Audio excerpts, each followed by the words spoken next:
Welcome to Spirits Podcast, a boozy dive into mythology, legends, and folklore. Every week we pour a drink and learn about a new story from around the world. I'm Amanda. And I'm Julia. And this is episode 115, The Epic of Gilgamesh, part 1. Can I just say, can I get it out of the way and say that this episode is epic? I like it a lot. I had no idea. I think I was meant to read some of the Epic of Gilgamesh in world history and then didn't. That sounds right. But I should have, because this story is wild and we're so excited to bring it to you. We are very, very excited. At the moment of recording this, we are going to record this intro and then record part 2. And Amanda, I'm so excited just for the whole story in general. It's going to be great. I can't wait. Also, welcome. You chose a great time and a great episode to have your name read out to Paige and Ross Papa, the Multitude super patron, for joining our Patreon. Thank you. I recognized that name when it popped up in our email. I'm like, hello, friend. We met Ross at our Multitude live show, and he was awesome. Yeah. And thank you, as always, to the supporting producers whose support is truly epic. Some of them, actually, it's their 3-year anniversary as patrons because our first Patreon started 3 years ago. Oh, I'm going to cry now. No. So thank you. Philip, Julie, Eeyore, Kathy, Vinny, Danica, Marissa, Sammy, Josie, Amara, Neil, Jessica, Phil Fresh, and Deborah, as well as our legendary legend-level patrons, some of whom have been with us since month 1. Jordan, Jess, Sarah, Zoe, Sandra, Audra, Mercedes, Jack Marie, and Leanne Davis, our love. We know that someday there will be an epic written about you, and it'll be as old and as memorable as the Epic of Gilgamesh. Oh, so sweet. Julia, tell me what we were drinking this episode, because I'm going to have more of it for this one. Yes. So I made cedar smoked old fashions, which I know old fashions and Manhattans are some of your favorite drinks. And cedar plays such an important role in the story that I had to give it a little bit of a twist. I also super needed a drink with me on this epic adventure. Yeah. It gets wild and it gets intense, and a little bit of alcohol never hurt anyone. Speaking of packing snacks for your journey, we'd love to thank our 2 sponsors this week, Mrs. Fields, who is the source that you need for your Valentine's Day gifts. It's next week. Don't worry about it. The code SPIRITS will get you 20% off at mrsfields.com. And Care Of, which makes personalized vitamins super easy to order. Go to takecareof.com with code SPIRITS50 for half off your first month. Amanda, you want to know what I've been digging lately besides podcasting? Because obviously I'm always digging podcasting. Ooh, please. Jake and I sat down on, I guess, what day was the first day of February? I don't know anymore. Friday. On Friday, we sat down and we watched Amy Poehler and Natasha Lyonne's new show on Netflix called Russian Doll. Ooh, I didn't know Amy Poehler was in that. Amy Poehler wrote it. Wow. She's not in it, but she wrote it, and it's very, very good. I am an absolute sucker for any kind of time loop or Groundhog's Day style TV show or film. This scratched all of my itches, and I loved it so much. That sounds awesome. I also wanted to mention that I was on a friend of the show, Emma Scherzarko's podcast, Pairing, talking all about the Old Kingdom trilogy, Sabriel, Liriel, Abhorsen, Clariel, all kinds. And I realized I've been pronouncing those names wrong. So Emma just brings the research, brought the conversation, brought the wine metaphors. It was great. Look up the podcast Pairing. And you also might remember Emma from our Tolkien episode. So if you liked what Emma had to say on those topics, I'm sure you're going to love everything she has to say on Pairing. Also, you were fantastic in it, by the way, babe. Thanks. We talked for about an hour and change. I could have talked for 4 hours about those books. God, I love it. But Garth Nix liked one of my tweets about it. So I think I've just completed my whole life's journey. We just need him on the show now. Oh, if only. Please add Garth Nix to tell him we can to get come. Garth Nix. And finally, we would love to thank those of you who have been sending us gifts to the P.O. Box. We just got the most gorgeous embroidery from Luke and his wife. Oh my God, thank you so much. Amanda sent me a picture of it, and then I cried for about 5 minutes. Well, if you want to make us cry and send us cute boxes with skulls drawn on them, the clerk at the FedEx was like, "What's this?" as she saw the skulls drawn on the side of the box. And I was like, I have a podcast about mythology. Do you want to hear about it? It was great. Anyway, that's at spiritspodcast.com. You can find the address to our P.O. box also on multitude.productions. Our Multitude website lists all of the other shows in our collective and the mailing address for all of us. Yeah. We're not asking you to send us stuff, but we also won't be mad if you send us stuff. If you're moved to do so, you may. But the way to show your love is to tweet us or tell a friend about spirits. Please. All right, well, without further ado, enjoy Spirits Podcast, episode 115, The Epic of Gilgamesh, part 1. Today, Amanda, I have a special treat for you. Back when I was reading Edith Hamilton's mythology for the first time, which basically shaped me into the baby mythology queer that I am today, I came across another story in the same section of the library. I didn't really quite get it at the time. I think I saw the word epic, and being a child of the 90s, I knew that meant good. So I just dove right into it. So I picked it up and I brought it home with me. And now the version of the Epic of Gilgamesh that I read as a kid definitely wasn't the original or even super accurate to the translation, but I loved it. I really did. The imagery was evocative, and the epic struggles really felt like something substantial and familiar to me, which makes sense given the fact that the imagery we see in the Epic of Gilgamesh can be found in basically all culture everywhere.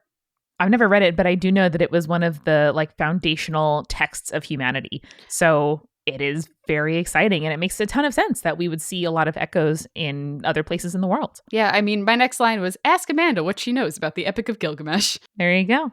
Yeah, just that.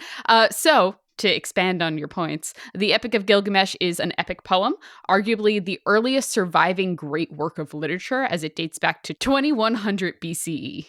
Wow, that is freaking early. There's actually only one surviving version of the combined epic, which is made up of 5 Sumerian poems. So these were several independent stories that were combined into the epic. There are 12 established tablets that make up the whole epic, though it is said by some historians that the 12th is more of a sequel than a direct connection to the story, and that it was added to the story at a later date. But it's pretty damn impressive to have most of the text still today. Also, physical tablets.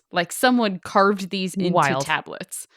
Dan Brown had a wet dream about old tablets that someone turned up in some cave, and that man happens to be a rakishly handsome American professor who doesn't listen to any women around him or any people from the place he discovered it. Only true. Pretty much. Actually, I'll make a reference to the British academic from the University of London, Andrew George, who is the one that translated the version that we're going to be talking about today, who's basically what you just described. No, I don't want to defame this poor professor. He translated in the 50s, so he's probably old or dead at this point.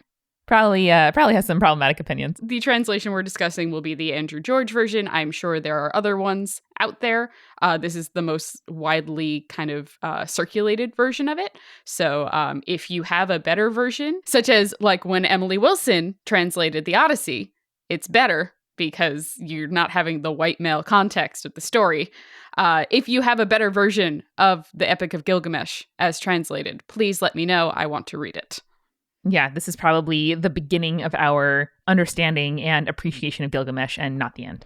With that, I think we're going to jump right into the story because there's a lot to cover. I'm ready. So the story introduces in the first tablet Gilgamesh, who is the king of Uruk. Uruk, by the way, if I mispronounce something, it's because I don't speak ancient Sumerian. I apologize. Doing our best. If you do speak ancient Sumerian fluently, come at me. But also, I'm sorry. So Uruk was an ancient city of Sumer and was located on the eastern shore of the Euphrates River. So anyone who has taken a world civilizations class knows that this is the Fertile Crescent. It's one of the most fertile places in the area, in an area that is usually quite arid. A side note, actually, some historians believe that the city of Uruk was actually the same city as the biblical city of Erech, which is one of the cities that was founded by Nimrod. That is super exciting, and I am really here for ancient mysteries being solved. I think it's awesome. I do love an ancient mystery. We should have a TV show where it's ancient mysteries, but it's not aliens and it's not racist. Oh, I mean, Julia, what is left then if you judge by programming on the History Channel today? If I'm saying what's left, it's actual depictions of history and not weird sensationalized versions of it. Yes, this is true. History is interesting on its own. Yeah. We don't need to add ancient aliens to it. Nope. We can just appreciate other people and realize that humanity isn't necessarily just on a 45-degree angle upward. We peaked on some things in the past, and maybe we will in the future. Yes, I agree. This is one of the topics I get really frustrated about. So listen, we just want a TV show. We're not going to lie. Just give us a TV show, please. Let us travel. Let us drink in local bars. Let us talk about ghosts. Gilgamesh, king of this city. was said to be 2/3 God and 1/3 man. I don't really know how that math works. I think it was like father was a demigod, mother was an actual god. I just love it. I feel like it's a really good like Tinder bio first line. 2/3 God, 1/3 man. Long walks on the beach. Hit me up. Got a cute dog. What more do you need to know? And so Gilgamesh was not a good dude. No. He oppressed his people. He was not a kind king. And in particular, one of the things that they mentioned that he abused was the quote unquote Lord's right. Do you know what that is? No, but it sounds bad. It's the idea that like a king or lord can sleep with a bride on their wedding night before their husband does. Ah, nerds. That's no good. And so Gilgamesh, according to the tablet, abused liberally. And for them to call that to like an abuse of that right, which is itself already abusive, that must be yikes. Or Sumer knew what was up. For young men, Gilgamesh forced them into tests of strength and games and forced them into laborious projects. Basically, by exhausting them this way, they were less likely to rise up and like try to overthrow him. Yikes, man. Yeah, it's not good. Like, we're starting off with a not good dude here. But hopefully there's some kind of redemption journey. Yeah, we'll see. So Gilgamesh, not a good dude. And as such, the people called out to the gods asking them for help. And because it wouldn't be much of an epic if they didn't, the gods responded. The gods decided the best way to handle Gilgamesh was to create a man that was equal to Gilgamesh so that he could challenge the king. Okay. The man they created was Enkidu, a man that lived in the wild with the animals, and according to the story was covered in hair, which like Enkidu Bigfoot confirmed. Oh yeah. Interesting. I'm just kidding. That's, he was just like a wild dude who didn't know how to shave. It's like uncivilized, Quote unquote. So Enkidu was described as a primitive man compared to Gilgamesh, who was in this story the epitome of civilization. We find out about Enkidu after a hunter reports that a wild man has been pulling up his traps. And he doesn't tell the king because the king is kind of an asshole. Instead, he tells the sun god Shamash. Shamash is also known as Utu, and you might remember him as being the twin brother of our goddess, Inanna. Inanna! Top 10, She's man. Back. She's great. So he's also the god of injustice and morality. So Shamash decides he's going to send Shamat, a temple prostitute, which is an actual role in the temple associated with sexual rite and religious worship. They were a sex worker that would do sex work to appease the gods, basically. Like a lot of religions tend to be a little like slut-shamey with their priestesses and stuff like that. But there was a specific role in the temple that was designated for sex work. And this is the words that are used in the translation, I guess. Yes, gotcha. It is. So like a temple prostitute, I could talk about this a little bit more if we want to, but like basically a role in which like ritualistic magic or ritual was done through sex. Fascinating. Yeah. So he decides to send that woman, Shamat, to sleep with Enkidu. And that is exactly what happens. 6 days and 7 nights, or 2 weeks, depending on which scholar translated it, Shamat slept with Enkidu and taught him the ways of civilization. So we're using sex to teach a man about civilization. There's just a lot here. Yeah, it's basically the gif of John Mulaney go, well, we don't have time to unpack all of that. That's very true. I do think it's really interesting, though, that this is like predicated on, justice. Like human justice and governance has failed the people, so they need to like reach up to the gods, and that's just like an interesting worldview, because a lot of the time like spirituality is considered to be outside the state, or sometimes spirituality like legitimizes and powers the state. So this is really interesting, where it's like maybe obviously I'm just guessing, but like maybe the perfect situation is that human beings can take care of their own affairs unless the gods really need to intercede, and in this case sounds like they really do. There are many instances in history where it's basically they use like the divine right as a reason why either people are overthrown or why like a certain person comes into power and someone else loses it. Right. So I think that this is one of those instances where the people are basically relying on the divine right to intercede on their behalf. Yeah. Which is very, very interesting. I like that a lot. We're going to have some great conversations about this episode, I could tell already. When they are done, Shamat takes Enkidu to a shepherd's camp for more civilized man training. It's like, oh, well, now that you've slept with me for about a week, we can take you to other people and you can learn how to like be a person. Man, I don't know. There's just Okay, I'm gonna meditate on that. So Gilgamesh, up until this point, is unaware of Enkidu, but he's having these weird dreams about how there's like a new beloved companion that was to come to him soon. Ooh. And he's like, that seems strange. You know who I should talk to this about? My mom. So upon waking, they have left Gilgamesh is intrigued, and so he goes to his mother, Ninsun, to help him understand what the dreams meant. Side note, Ninsun is also a goddess and the reason that Gilgamesh is part god. So we move on to tablet 2. That's all tablet 1. Ooh. There are 12 tablets. A lot of exposition, a lot of stuff happening. There's lots happening here. So we move on to tablet 2, which opens with Shamat at the shepherd's camp with Enkidu. Enkidu is learning how to, quote, eat a human diet because he's been living in the woods and hunting and gathering, I suppose. So he's been acting as the night watchman for the shepherds as well. And it's at this camp that Enkidu hears about all the shitty things that Gilgamesh has been doing in Uruk, and he is pissed.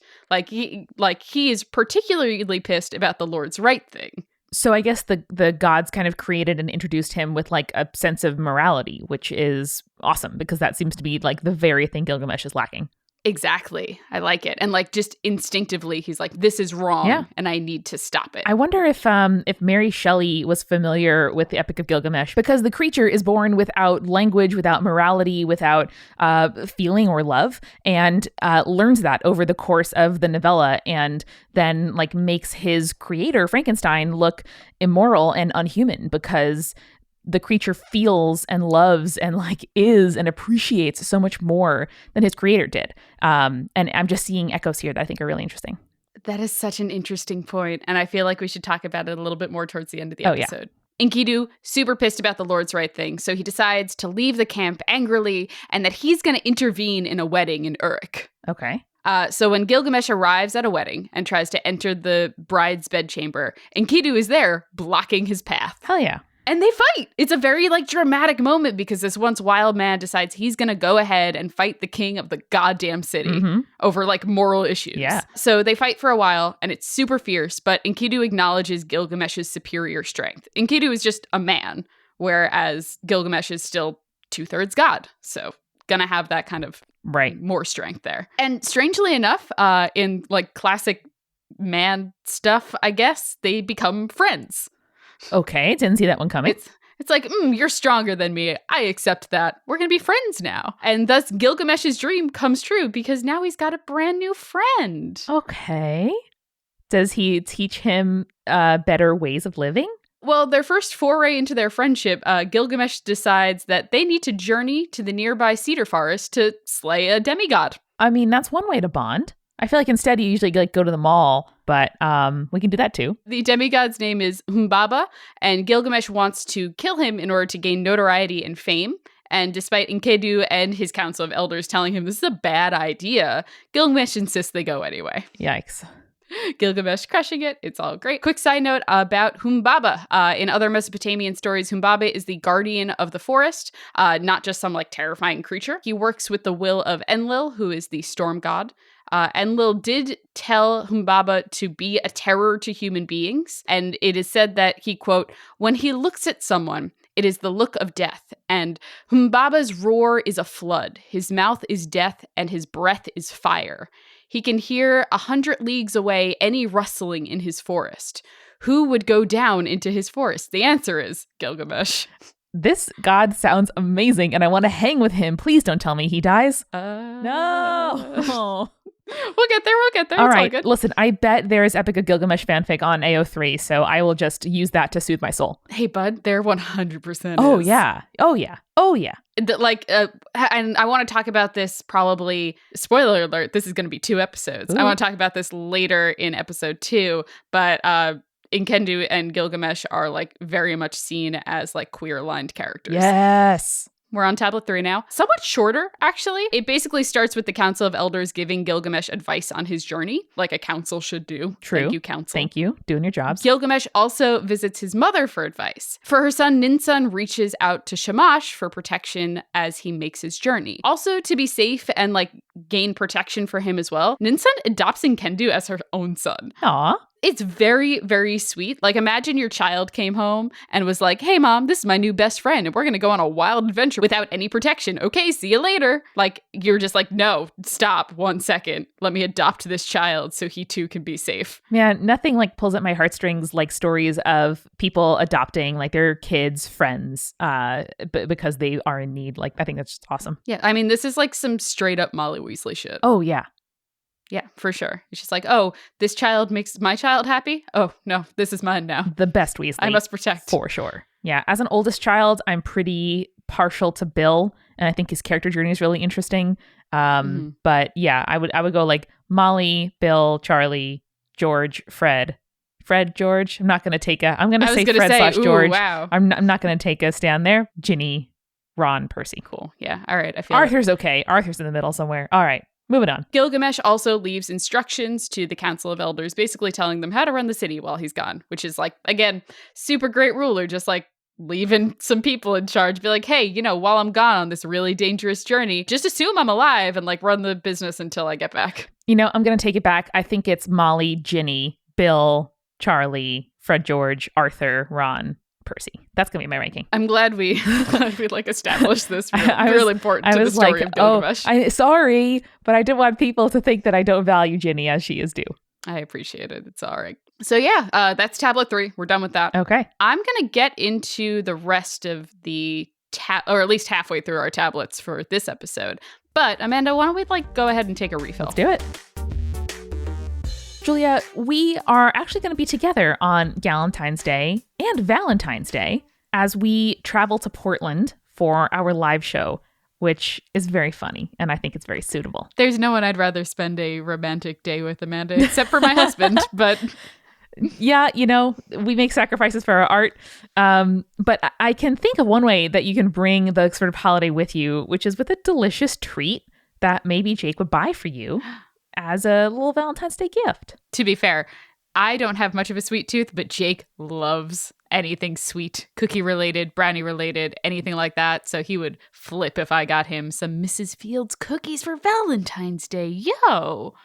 Mrs. Fields is the absolute way to get to someone's heart, which is through their stomach. Like that's how it's supposed to work. And this Valentine's Day, you could maybe order something, get it sent to the house, have Jake open it when you're not there. It'd be very sweet. Aww. But Mrs. Fields is the source for delicious treats. They have chocolate chip cookies, melt in your mouth brownies. I had a blondie that I absolutely loved that I told you about last time. Everything is baked fresh, prepared daily, so they always arrive fresh and flavorful. They're not like all preservative BS. It is super easy to order, and they can ship your gift anywhere in the US. Amanda, did you know that they're doing chocolate-covered strawberries for Valentine's Day this year?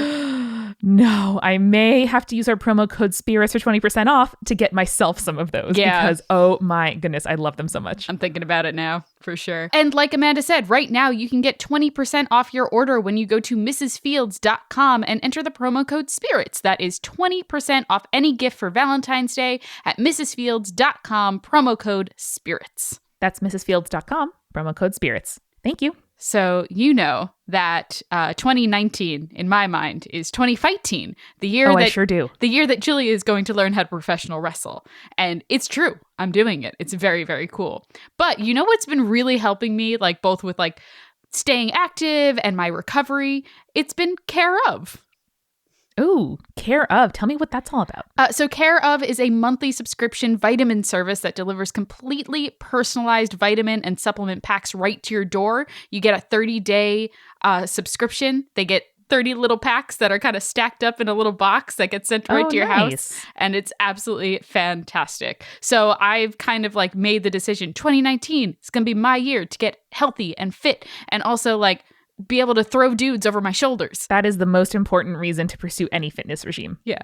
So I set out and I built a vitamin routine that was designed to help me recover from my workouts, increase my energy, get my sleep back in order. And it was really easy because Care Of has this fun online quiz that asks you about your diet, your health goals, your lifestyle choices. And it only takes like 5 minutes to do. And then you get a personalized pack of vitamins based on what you're looking for. Like they're just like, oh yeah, you seem like you need some vitamin D. Here you go, vitamin D. I think most people could use vitamin D, But that sounds really great. And, it's one thing to like walk to a drugstore and look at all the options and be like, I don't know. But having someone help guide your purchases sounds like a really, really good idea. And those little tiny packets, so cute. They have like little inspirational quotes on them too. And man. And I will say, like when I was taking the quiz and when they made the supplement suggestions for me, you could click through to articles to kind of like read the science behind why these things nice. are good for the thing that they're suggesting it for. That's awesome. So I really, really liked it. Well, if you want to try Care Of, you can go to takecareof.com and enter the code SPIRITS50 for 50% off your first month of personalized Care Of vitamins. So go to takecareof.com and enter the promo code SPIRITS50 for 50% off your first month. Thanks so much. Now, let's get back to the show. All right, tablet 4. We are heading to the Cedar Forest, which, by the way, I forgot to mention this earlier. It's not just a cedar forest. The Cedar Forest is the realm of the gods. Oh, boy. Forgot to mention that before. So our boys, they're just going to go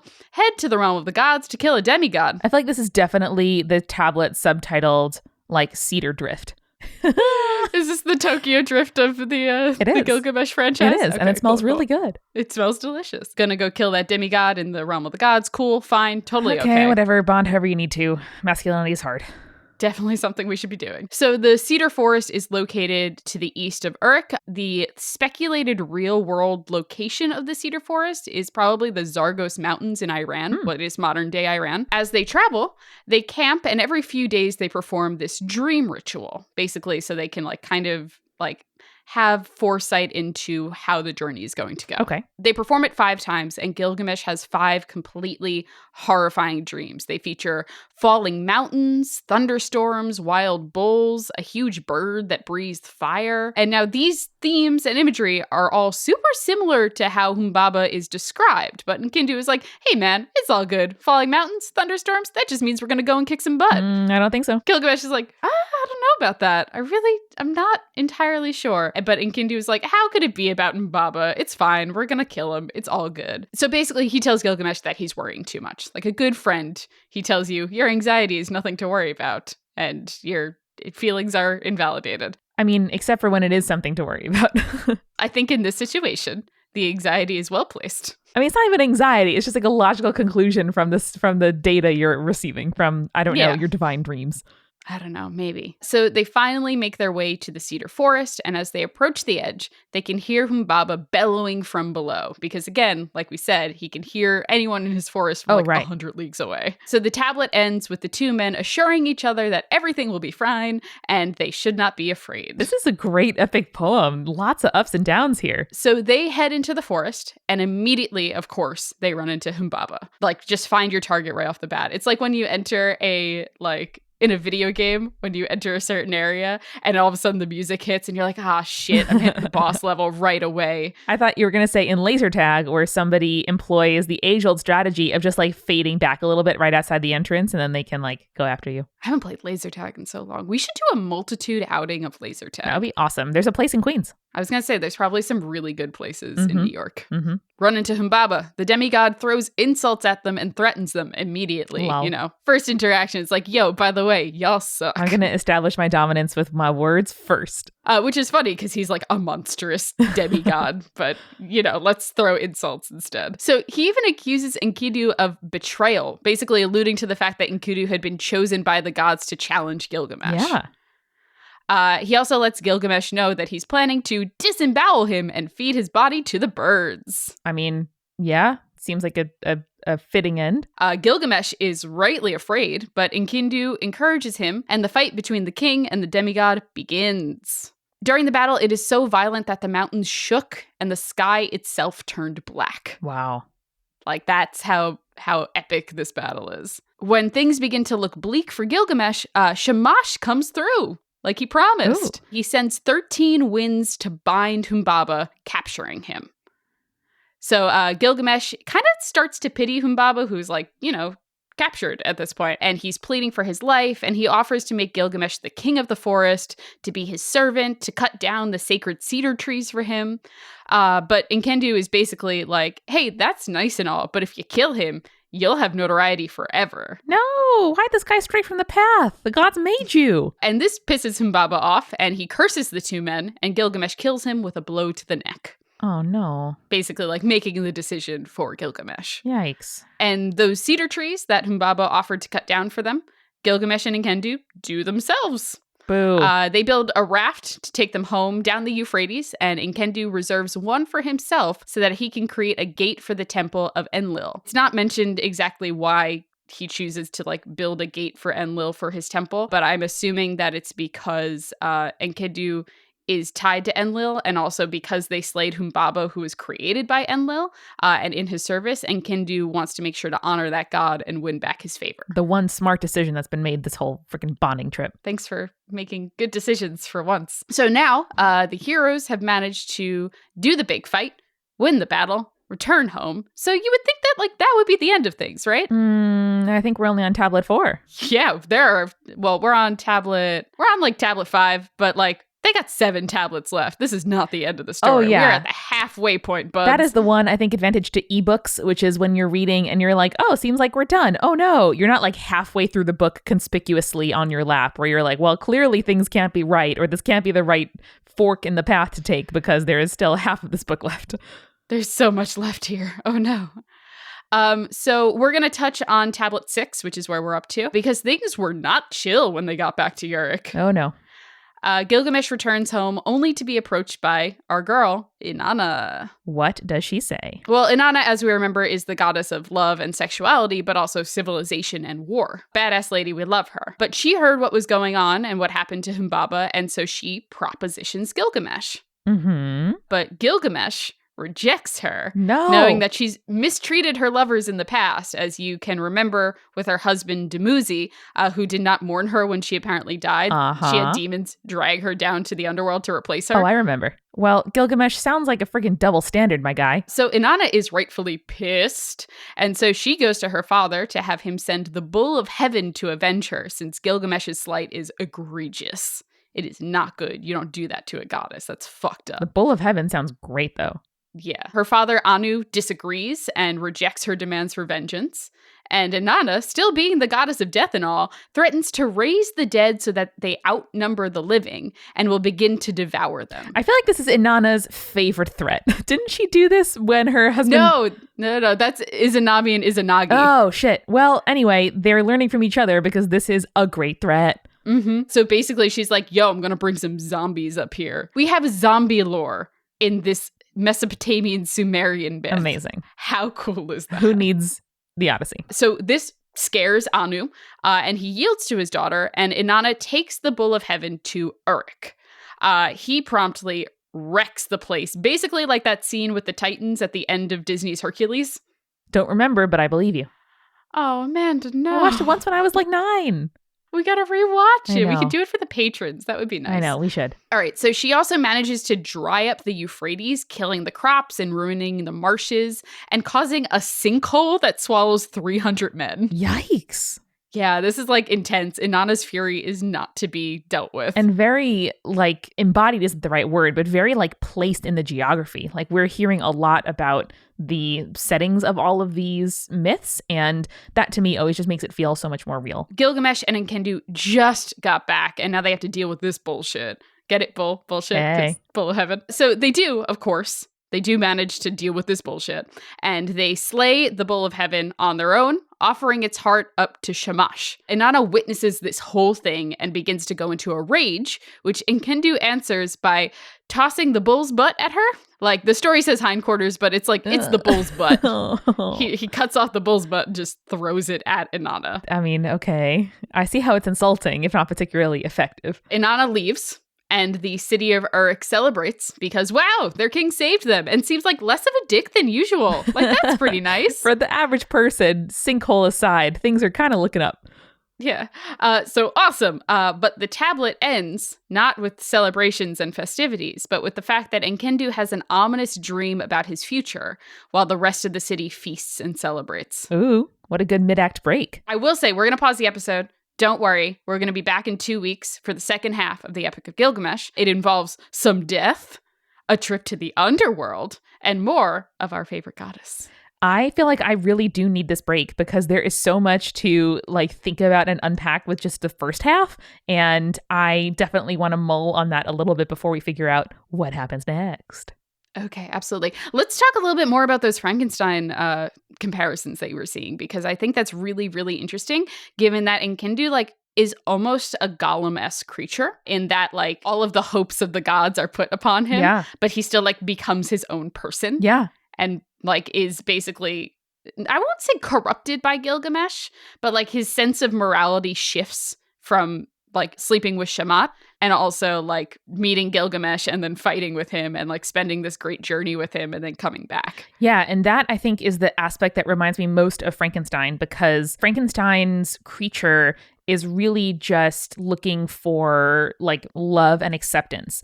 And his creator, Frankenstein, doesn't want to give that to him. He doesn't want to give him language. He doesn't want to, like, teach him and make him companionship and like be there for him. And the creature is really rejected. And there's lots of ways to interpret this, but my reading was always that Frankenstein like wanted to see if he could do this as a personal accomplishment, but didn't think about what he was creating. So I'm hearing similarities too, where Enkidu like wants to be his own person. Like he's almost I don't know, like overcome with the joy of recognition and friendship and acceptance. And so his loyalties will shift to the person who is like giving him the most. And it sounds like the gods created him, but maybe didn't necessarily get that involved in his like upbringing. Right. Because I mean, they like sent a surrogate in their place. Right. In the form of Shamat. Right. So kind of like being almost like a little hands off with it. And it becomes kind of like a weird like nature versus nurture conversation, which is like, you know, problematic in its own sense. The nature versus nurture argument is like a little bit ridiculous. But the idea that like, oh, you know, we can take this clean slate of a man who has never experienced civilization before and turn him into something that is going to fight our battles for us is such an interesting concept. You know what I mean? Yeah, but individuals are individuals, and like people have will and they have desires and they're susceptible to flattery and like the real kind of draw of companionship. Yeah. And like, you know, human beings are corruptible in a lot of ways. The right outside influences can completely change a person, no matter like what their upbringing was or like where they came from. Yeah. And most of the time, what people need is like love, acceptance, empathy, understanding. And that can often or should at least have the chance to, you know, redeem a person. So do you think that like, say if the gods had had more of a hands-on approach with Enkidu, do you think that he probably would have become more of the champion that they wanted to? Like he wouldn't have gotten corrupted by Gilgamesh in that way? I don't know. I feel like my story reading brain wants the answer to be that if they had given him a choice instead of just giving him a mission, then he would have better understood. Like they obviously sent an emissary to try to like, you know, educate him and like contextualize him in the world. But it feels like they never really expected him to do anything except for accept his mission. And so I'm probably just like reading like individualistic, like post-Freudian, I like character analysis into this. But like, listen, that's what we're here for. And yeah, like I think, you know, you can have a birthright, but being able to at least have the feeling of choice is really necessary. This is interesting to me because like the assumption is Enkidu wasn't completely civilized yet. Like Shamat had taken him to the shepherd's camp so that he could like learn to interact with people more. Right. But he ends up like before he's finished his quote unquote training, hears about Gilgamesh and like the shit that he's doing in Uruk and takes off in the middle of the night. So like my thing is like, would Enkidu, would he have like would the path be different if he had finished his training and like gotten the actual full mission that the gods wanted him to have, rather than just like his own moral compass like setting him off and telling him, oh no, I need to go and I need to make this right now? Yeah, it sounds like it. But that's the kind of, you know, irony and like tragedy of it, right? Is that he was so enthusiastic that he ends up like compromising his own mission. Yeah. And like, I just find that so interesting.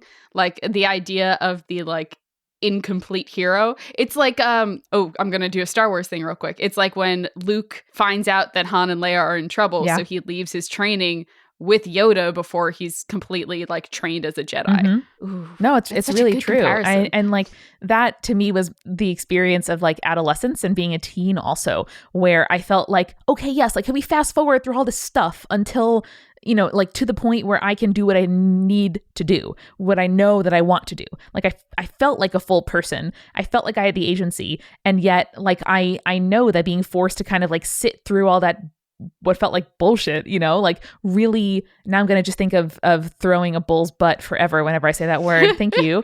You're welcome. But no, like I felt like I was so eager that if I could have, I would have like zoomed right out of my life at 14, you know, to like live an adult life. But that wouldn't have given me the, you know, like grounding and patience and like understanding of myself that, you know, going all the way through high school gave me. Yeah, like there's a certain wisdom that comes with a lived experience. And like it's very clear from how quickly Enkidu's like values change that he doesn't have that lived experience. And he kind of rushed into things and it's only made like matters worse for him. Yeah, and it sounds like he also wanted companionship. Like being raised in solitude is hard. And again, another kind of line between Frankenstein and Gilgamesh, the Epic of Gilgamesh. If I were to read this story, I would think and wonder how he felt growing up in that forest alone, and then being like, you know, meeting this woman who represents and like is from a completely different situation. It must feel like your whole, like, think of that hero's journey. Like it's such an interesting, inciting incident.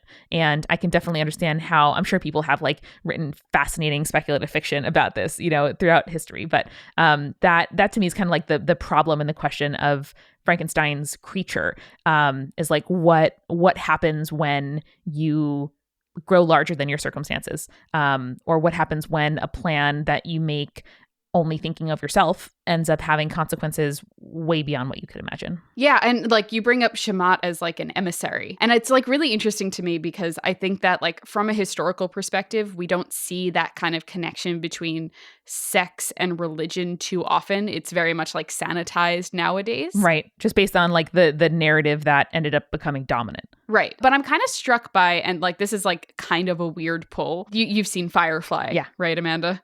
The character that is played by, I'm going to forget the actress's name and also the character's name, but the basically like the trained sex worker. Her name's Inara. Oh, it is Inara. Yeah. Aw, Inara. Like, so Inara's character is very much a diplomatic character, yes, but they use sex as diplomacy, which is very interesting to me because I think that it's something that we don't consider nowadays, especially from a Western culture, but is something that I think was used much more in like other cultures that aren't like predominantly white. But yeah, I mean that, you know, I'm sure people much more trained than us in these topics could have like a career's worth of conversations about them, right? And people Absolutely. have before. But just relating to my experience, because like that's the thing I have at the end of the day to see the world through. That was the experience of like starting to have sex for me. Like it, you know, it is such it was world opening in a way, and like being able to be like the most vulnerable that you can be with somebody else, and like really be forced to like see the world from their perspective, or to realize like, oh wow, wait, you know, if I'm feeling all these feelings, so is somebody else. And I don't know, like it was like a layer of growing up that I don't mean to imply is like mandatory, that is not required to be a full person. No, of course but in my particular experience, I definitely like see it as like a chapter in my, you know, journey of like becoming an adult, seeing the world differently, seeing other people differently. Mm-hmm. Which absolutely fits in with Enkidu's situation, I think. I just like, you know, the whole aspect of Shamat's role in the story to teach civilization through sex is like such a, like I read that and I was like, oh, that is so interesting. That's like not something that would ever really play into my mind, but once it's like established in there, once it's like ingrained in there, I like it makes absolute sense to me. You know what I mean? Yeah, I mean, it's almost ironic too, because what we like, the term civilization is so loaded, but so often like societal rules are mostly about or are based on the like policing of sex and who gets to have it and who doesn't, who like, you know, gets to decide what's right and wrong and what's owed and legal and illegal. So the fact that this is like, it's just so unexpected to me that that sex would be not just like an accepted and like integrated part of religious worship or of like diplomacy, but also that it's a way to, it's not like viewed as animalistic, like it's viewed as like having structure and value and a way to impart kind of the lessons of a society to someone who grew up without them. Yeah, I will say in reference to how we use the term civilization and civilized in the context of the Mesopotamian and Sumerian stories, we did talk about how basically civilization and like city building came to be in these cultures in the Inanna episode. Yeah. So if you haven't listened to that one, please like go ahead and listen to it. It's a really fascinating story, and it kind of gives the context of what we're talking about with civilization and civilized in the terms of the Epic of Gilgamesh. I feel like this is Spirits 3.0, where like we can build on the context we've learned in our initial 119 episodes to, you know, inform like more detailed discussions of these cultures and myths. And that's like the goal of the podcast, is to be able to like build a substantial understanding of these cultures so that we can have conversations like these. Yeah. Through our own studies, through experts, through other people's voices. Like, this is what we're here for. Yeah. It's all about the lens, baby. All right. Well, I feel like I will be waiting on tenterhooks until we get to part 2. But wow, I'm so curious for listeners, if you grew up with this as a text that you studied at home, at school, or just in your cultural milieu, like please let us know what you think and link us to any writings or interpretations that you really enjoy. I have a feeling that I'm going to be reading about the Gilgamesh's broader world for a long time to come. I'm very excited for it. Yes, please send those things to us. And remember, listeners, to stay creepy. Stay cool. Thanks again to our sponsors. Mrs. Fields has all the Valentine's Day gifts you need. Go to mrsfields.com and use the promo code SPIRITS for 20% off any Valentine's Day gift. And Care Of makes personalized vitamins really easy to order. Go to Take Care Of and use the code SPIRITS50 for half off your first month.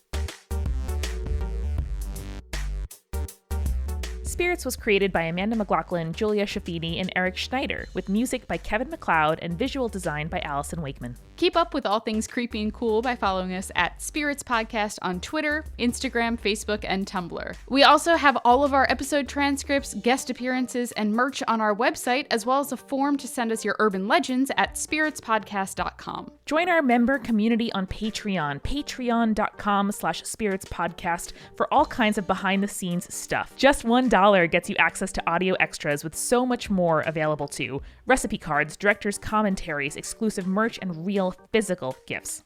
We are a founding member of Multitude, a collective of independent audio professionals. If you like Spirits, you will love the other shows that live on our website at multitude.productions. And above all else, if you liked what you heard today, please share us with your friends. That is the very best way to help us keep on growing. Thank you so much for listening.